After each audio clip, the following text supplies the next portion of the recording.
अंदाजा पड़ गया होगा आप लोगों को। ये पीछे लड़का जो है, हाँ, गुरु गोविंद सिंह। है गुरु गोविंद सिंह।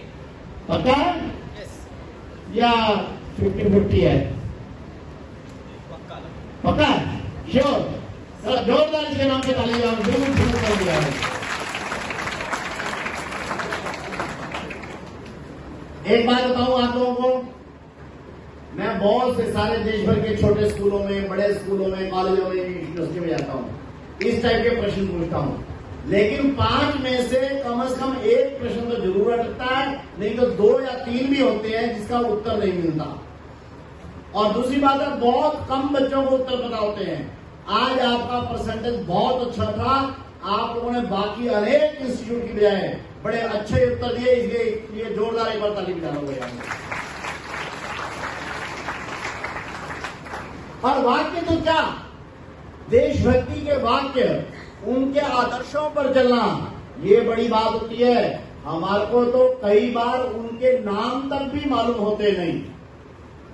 अच्छा, मैं अभी, और नाम किसके मालूम होते हैं? अमिताभ बच्चन, उसके तो नाम सबको मालूम है। शाहरुख खान, और कौन सा आजकल कौन सा चलता है, ये तो पुराने जमाने के हमारे टाइम के हैं, हैं?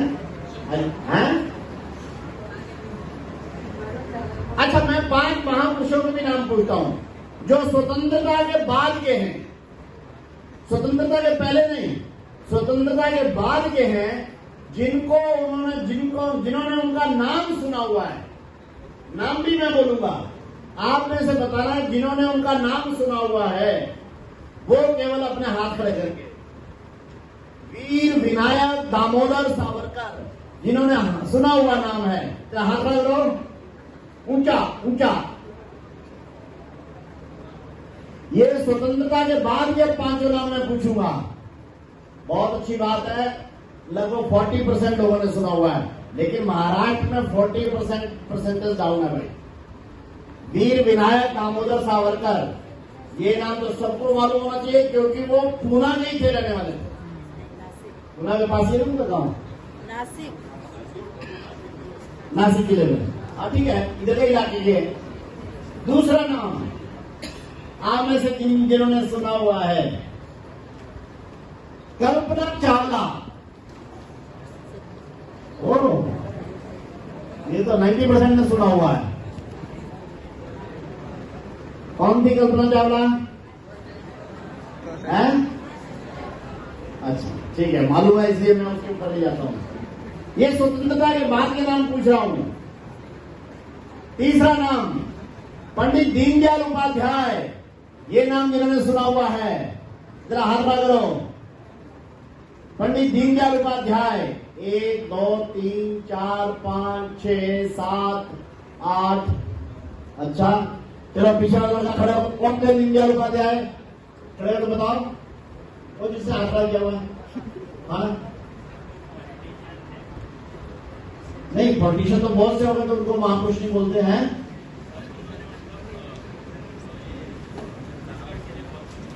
ठीक है, उन्होंने स्वदेशी और एकात्म मानव दर्शन ये भारत को दिया, ऐसे दीनदयाल उपाध्याय। चौथा नाम भी मुझे लगता है सब मालूम होगा आप लोगों को, एपीजे अब्दुल कलाम। ऊंचा हाथ लगाओ।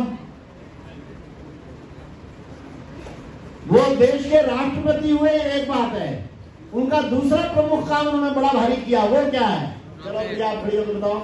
हाँ नहीं आप बताओ। फादर ऑफ मिसाइल्स बोलते थे, हैं? मिसाइल मैन बोलते थे, ठीक। और उन्होंने भारत का दूसरा जो परमाणु विस्फोट था पोखरण का, उसको कराने में केंद्रीय भूमिका निभाई थी। अंतिम नाम बहुत रेयर है, लेकिन स्वतंत्रता के बाद है, उन्होंने देश के स्वदेशी आंदोलन के लिए, देश के मजदूरों और किसानों के लिए बहुत बड़ा काम किया। रहने वाले ही महाराष्ट्र के थे, श्रद्धेय दत्तोपंत ठेंगड़ी। जिन्होंने दत्तोपंत ठेंगड़ी जी का नाम सुना है, जरा हाथ ऊंचा करें। 2 है भाई, चलो दोनों में से कोई खड़ा, कौन थे दत्तोपंत ठेंगड़ी?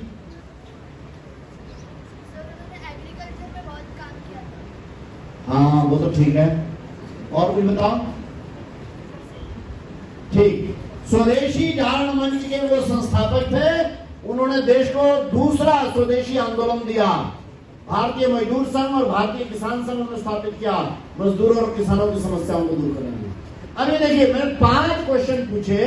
आजादी के बाद के महापुरुष हमारे को नाम नहीं याद रहते और फिल्मी सितारों के नाम याद रहते। आज जब आप लोग नई क्लास शुरू कर रहे हो, आज 11th क्लास आप लोग शुरू कर रहे हो, इस बार अब ये ध्यान रखेंगे हम कि इस देश और समाज को ऊंचा उठाने की जिम्मेवारी अब हमारी है।